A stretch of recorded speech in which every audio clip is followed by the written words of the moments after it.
ಓಂ ಶ್ರೀ ಕೊಲ್ಲೂರು ಮೂಕಾಂಬಿಕಾಯ ನಮಃ. ವೀಕ್ಷಕರೇ ನಮಸ್ಕಾರ, ನಾನು ನಿಮ್ಮ ತಾಂತ್ರಿಕ ವಿನಾಯಕ್. ವೀಕ್ಷಕರೇ, ಸಾವಿಲ್ಲದ ಮನೆ ಇಲ್ಲ ಎನ್ನುವ ಮಾತಿನಂತೆ ಕಷ್ಟಗಳಿಲ್ಲದ ವ್ಯಕ್ತಿಯೂ ಕೂಡ ಇರುವುದಿಲ್ಲ. ಹಾಗಾಗಿ ಅವರದ್ದೇ ಆದಂಥ ಜೀವನದಲ್ಲಿ ಅನೇಕ ರೀತಿಯಾದಂಥ ಕಷ್ಟ, ನಷ್ಟ, ನೋವುಗಳನ್ನು ವ್ಯಕ್ತಿ ಜೀವನದಲ್ಲಿ ಖಂಡಿತವಾಗ್ಲೂ ಅನುಭವಿಸ್ಬೇಕಾಗಿರ್ತದೆ. ಹಾಗಾದರೆ ಎಲ್ಲಾ ಕಷ್ಟಗಳಿಗೂ ಕೂಡ ಈ ನಾಗದೋಷಗಳೇ ಕಾರಣನ? ಎಲ್ಲೇ ಜಾತಕದಲ್ಲಿ ತೋರಿಸಿದ್ರು ಕೂಡ ನಾಗದೋಷಗಳ ಬಗ್ಗೆ ಹೆಚ್ಚು ಪಂಡಿತರು ಹೇಳ್ತಾ ಇದ್ದಾರೆ. ಹಾಗಾದ್ರೆ ನಾಗದೋಷಕ್ಕೂ ಅಥವಾ ಸರ್ಪದೋಷಕ್ಕೂ ಈ ಎರಡೂ ಕೂಡ ಪರಸ್ಪರ ವಿಭಿನ್ನವಾಗಿದೆಯಾ ಅನ್ನೋದನ್ನ ಈ ಒಂದು ವಿಡಿಯೋ ಮೂಲಕ ನಾನು ನಿಮಗೆ ಇವತ್ತು ತಿಳಿಸ್ಕೊಡ್ತಾ ಇದ್ದೇನೆ. ವಿಡಿಯೋ ಕೊನೆಯವರೆಗೂ ನೋಡಿ ಮತ್ತು ಹೆಚ್ಚಿನ ಮಾಹಿತಿಗಾಗಿ ಕೆಳಗಡೆ ಸ್ಕ್ರೀನ್ ಮೇಲೆ ಕಾಣಿಸ್ತಾ ಇರುವ ನಂಬರಿಗೆ ನೀವು ಕರೆ ಮಾಡ್ಬೋದು. ವೀಕ್ಷಕರೇ, ಕಾಳಸರ್ಪದೋಷ ಅನ್ನುವಂಥದ್ದು ರಾಹು ಮತ್ತು ಕೇತುವ ಗ್ರಹಗಳಿಗೆ ಸಂಬಂಧಪಟ್ಟಂತ ದೋಷಗಳಾಗಿದೆ. ಲಗ್ನಾಧಿಪತಿಯಲ್ಲಿ ಕೇತು ರಾಹುಗಳು 2, 7, 5 ಮತ್ತು 8ನೇ ಸ್ಥಾನದಲ್ಲಿದ್ದರೆ ಅಲ್ಲಿ ಸರ್ಪದೋಷ ಆಗಿರ್ಬೋದು, ಕಾಳಸರ್ಪದೋಷಗಳು ಬರ್ತದೆ. ಮತ್ತು ಲಗ್ನದಲ್ಲಿ ಕೇತು ಇದ್ದಿದ್ದಂತಾಗಿದ್ರೆ ಖಂಡಿತವಾಗ್ಲೂ ಮಾಂಗಲ್ಯ ಕಾಳಸರ್ಪ ದೋಷಗಳು ಖಂಡಿತವಾಗ್ಲೂ ಬರ್ತದೆ. ಇದರಿಂದ ಮಾಂಗಲ್ಯಕಾರಕ ದೋಷಗಳಾಗಿರ್ಬೋದು, ಮದುವೆ ವಿಳಂಬ ಆಗಿರ್ಬೋದು, ಈ ರೀತಿ ಸಮಸ್ಯೆಗಳು ಬರ್ಬೋದು. ಇದು ಜಾತಕಕ್ಕೆ ಮಾತ್ರ ಸೀಮಿತ ಆಗಿರ್ತದೆ. ಆದರೆ ಈ ನಾಗದೋಷಗಳಾಗಿರ್ಬಹುದು, ಸರ್ಪದೋಷಗಳು ಜನ್ಮ ಜನ್ಮಾಂತರಗಳಿಂದ ಬಂದಿರುವಂತಹ ದೋಷಗಳು ಕೂಡ ಆಗಿರ್ತದೆ. ಇದು ಬರೀ ಒಂದು ಜನ್ಮಕ್ಕೆ ಮಾತ್ರ ಮೀಸಲಾಗಿಲ್ಲ.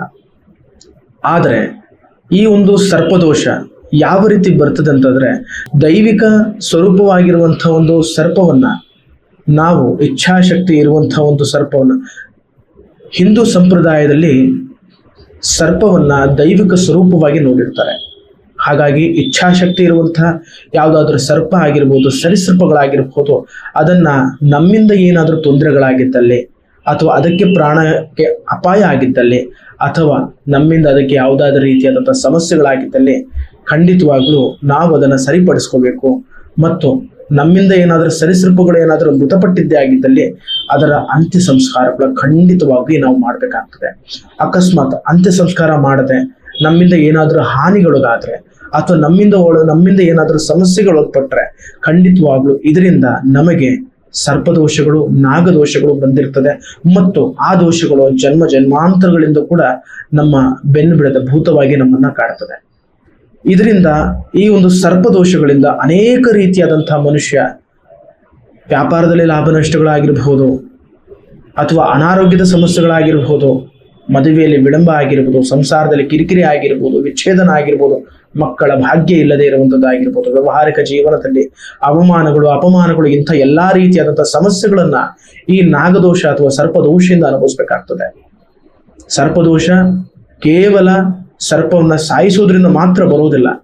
ಇದನ್ನು ಮುಖ್ಯವಾಗಿ ನೀವು ಅರಿತುಕೊಳ್ಬೇಕು. ಸರ್ಪದೋಷವು ಗರ್ಭಪಾತ ಮಾಡಿಸೋದ್ರಿಂದ ಆಗಿರ್ಬೋದು, ಹೊಟ್ಟೆಯಲ್ಲಿರತಕ್ಕಂಥ ಗರ್ಭ ಆಗಿರೋದು, ಮಗುವನ್ನ ನಾವು ತೆಗೆಸೋದ್ರಿಂದ ಆಗಿರ್ಬೋದು, ಇದರಿಂದ ಕೂಡ ಖಂಡಿತವಾಗ್ಲೂ ಸರ್ಪದೋಷ, ನಾಗದೋಷಗಳು ಅನ್ನುವಂಥದ್ದು ನಮಗೆ ಆವರಿಸ್ತದೆ. ಇದರಿಂದ ಸಮಸ್ಯೆಗಳು ಕೂಡ ಕಟ್ಟಿಟ್ಟ ಬುತ್ತಿ. ಹಾಗಾದ್ರೆ ವೀಕ್ಷಕರೇ, ಈ ಒಂದು ವಿಡಿಯೋದಲ್ಲಿ ಸರ್ಪದೋಷ ಯಾವ ಕಾರಣಕ್ಕೋಸ್ಕರ ಬರ್ತದೆ ಮತ್ತು ಸರ್ಪದೋಷ ಮತ್ತು ಕಾಳಸರ್ಪದೋಷ ಎಷ್ಟು ವಿಭಿನ್ನವಾಗಿರುವುದು ಅನ್ನೋದನ್ನ ತಿಳಿಸ್ಕೊಟ್ಟೆ.